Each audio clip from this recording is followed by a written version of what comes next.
puppets. Yeah, that's not from this. Yeah, that kind of makes sense. Yeah, I think Ashley's agreeing with that. Yeah. yeah, yeah. Look, Granny is she's wanting love, and you have to understand that she feels your pain. That's the thing that we forget is when we cross over, we're energy. I mean, the third law of thermodynamics is that energy doesn't you can't destroy energy, but it can transmutate. So we go from being trapped, if you will, in these bodies to becoming a energy, a soul that connects to God, to the ether, to the other side. And for your grandmother, because let me tell you, I do a lot of meditating and praying. And my big question that I meditated for weeks on is, what is it like? What is it like? Because I wanted to know so I could be able to tell people to help them understand. And all of a sudden, I was filled with love, the most incredible feeling I've ever had. I loved the world. I loved everyone in it. I understood everyone. In fact, that's a gift that kind of remained after this very profound experience. And what I realized, with this experience is that God shows me you're a terrible person, not you all. I'm just saying you're a terrible person. No, no, but people who have done terrible things. And then I will immediately see when they had been harmed or they had been hurt as a child, and all of these things that had led up to that kind of bitterness or depression or whatever their might be their what their life is or other life. The good thing about moving across is we reconnect and we let go of that. We have a choice. We can let go of it. And your grandmother certainly has. It's just, there's nothing here with her but pure love. And she wants you to have peace. Ashley, that's what she's wanting. She's wanting you to have peace. And to realize that, and I'm going to tell you, your granny is a direct woman, because you know what she said? She said, it's just a body. It was just a body. I wasn't there. I was already with you. I was gone.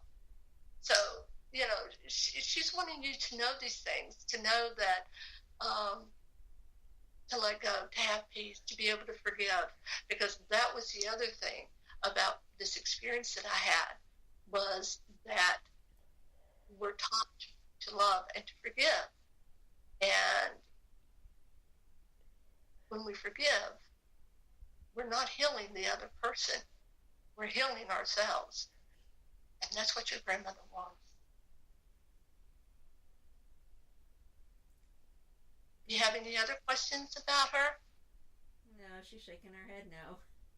All right. Well, know this young lady. She is with, and I know she is so strong that she is going to try to leave you signs, or she is going to try to connect with you. If you are afraid, if you suddenly hear her voice and it makes you afraid, her kind of energy will withdraw, because she will not want to frighten you. All right. If it doesn't, then she may maintain that. She may leave you, if you had something special like a feather, or if she always gave you a quarter or something like that as a child, you might start seeing quarters. Look for the signs. All right. She's shaking her head yes. Right. All right. So we have a question that's not for a reading, but they're asking if you can connect with like new developing life, or just only the ones that have passed. Oh, children. I will tell you that this is a quagmire in the Bible, of course, and I refer to that because, remember, I'm from the Bible Belt. I give due credits to Buddhists, whatever your path is, but I'm very familiar with the Bible also. And in the Bible, it does talk about the breath of life. And so I have connected. certainly have, but it's more with the mother and then the sex of the child, which, by the way, is unfortunate, but that's one of the litigious things that, modern psychics can help with, because you can be sued for it. But if I am channeled, I have no choice if I'm being channeled by someone. And there are souls that are meant to be, of course, and most of us are. I had a mother that actually broke down. She wanted to be a mother so bad. She was told that she wasn't able to be a mother. And I'll never forget it. I was channeled because the rational me would not do that because, again, you can get sued.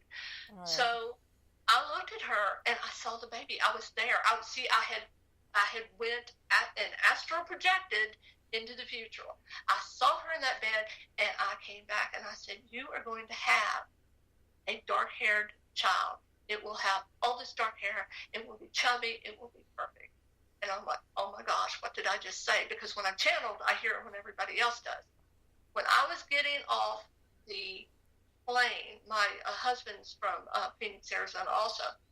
When I was getting off the plane in Phoenix, Arizona, I got a buzz on my phone. I looked at it. I had a message. And this grandmother that was with this woman sent me a picture of a plump, dark-haired baby. So I always tell people I can make mistakes. I mean, anybody that tells you they're 100% run for the hills, run. Right. Because I receive symbols, I hear whispers, and sometimes I may not have heard something correctly. It's all about me. I'm again a vessel, but if it is a channeling, if I hear it when everybody else does, I promise you, take that one to the bank. I had a man, I will never forget this. I was doing a public reading at the Star Museum in Abingdon, Virginia, and I was doing colors, astral colors. What is it called?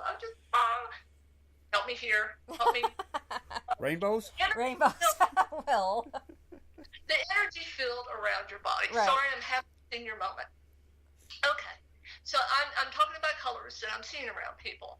And then he's next. And I turn and I look at him. And oh my gosh, it's so black. It's like grayish black. And I'm like, oh my Lord, that is not something you want to see as far as an entire, aura. There you go. Entire aura. It denotes, of course, very ill health. And I look at him, and the thing I cannot do, now this is something people need to know, I can't lie. If I lie to you, all of a sudden I'm sitting there all by myself. And that's not good. It's not good because you're just getting me, and I am a poor substitute for my spirit guide. So I fibbed this guy. I looked at him and I said, because I was wrapping up the readings, I thought, okay, I can go because I didn't want to say this. And I looked at him, I started telling him what dark blue was about, right? And I'm tap dancing all over the floor. And then all of a sudden he looks at me and he says, well, little miss, I'll never forget it. Little miss, he said, that doesn't sound like me. And all of a sudden they said, it's like my face changed. It got really, really blank. And I said, then I'm sorry, but you're going to die. And he jumps up out of that seat and he pounds his chest. And he said, little miss, he said, they told me I had 3 months to live. And I look at him and I asked my spirit guide because I heard less. He has less. That's what my spirit guide said. And so I went to spirit. I said, do I tell him? And it was like nothing. And that's another thing people have to understand. I have an angelic spirit guide. They don't sit around having conversations. They're they don't. Right. It's like the message for me every time that I ask, do I? If it's yes, I will get a yes. If it's no, it's nothing. It's like, And so I didn't say anything. But here's the thing. I thought I knew best. I thought I was trying to save this guy's feelings, right? I didn't want to hurt him. I didn't want him to worry, yada, yada. I would have told him to go to a doctor after the reading just to check it. But after the gallery reading, he came up to me. He said, "Little miss," he said, "Little miss," he said, "I'm going to die in the next few months." And he said, "What I came here tonight to find was hope." And he said, "And you gave me," I'm tearing up right now. He said, "And you gave me hope. And I know that there's more now than just a cold coffin for me." And I mean, I was falling into, but anyway, but see, I thought I knew best, but my spirit God knew better, and that's why I was channeled, is so that he could get that direct message. He already knew this, but he needed to know that the messages that I was giving that night were genuine. So I quit trying to second guess, no matter how strange it may be. I was called in on a missing persons case once. And I mean, this guy was with me. I actually gave the route he went. I told them what he saw when he died. I said, he's dead. I said, he's under a tree. I said, before he died, he was under a tree. And he saw the river. And I said, and the river is bending towards the right. And I said, and it looks like there's a bunch of shell. Maybe it's a gravel pit or something. And that's what he saw. And then he started to have another seizure, right? Well, when they found this man, I have a friend, Kathy Steele. Kathy Steele is another PR marketing professional at another college. She sent me a picture because she knew this gentleman and his brother. And when they found him, he was found right next to where they put thousands of tons of shell for a new road they were putting in, half in and half out of the water, where the bend went to the right. So, I've quit trying to control it. You just give the messages. The one message that I did not give, and see, I thought I knew better, it just seemed so strange. This gentleman who had passed, he was behind a tree, and he jumped out, and he said, "Peekaboo," and I'm like, "What? You're a grown man." I mean, how weird is that, right? Right. Yeah, gave every other message. I mean, told him that he would sit on the couch and he would rock. Told him the exact path that the dogs took. I mean, told him everything, but I didn't tell him that. Found out later that his nickname was Ghost, because he would hide behind trees in a house or wherever and jump out and play with the kids, scare the kids. Oh wow. He was that. See.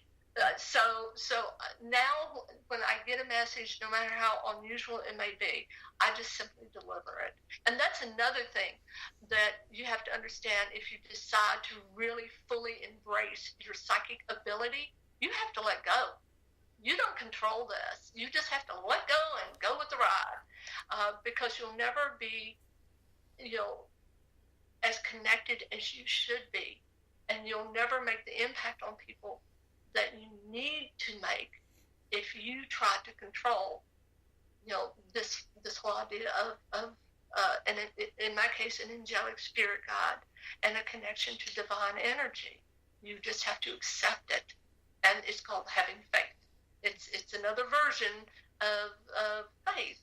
Well, actually, there's only one version, and that's the one that you have. So. All right, very cool.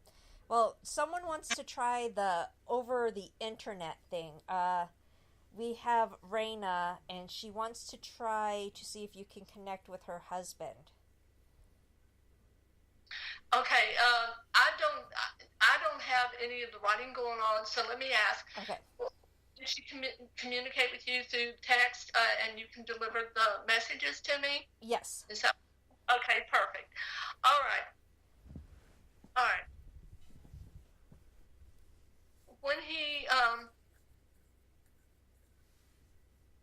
When he was here, gosh, we've got darker people here.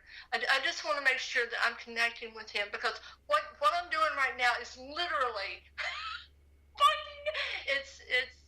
it's a lot of energy, when you talk about going through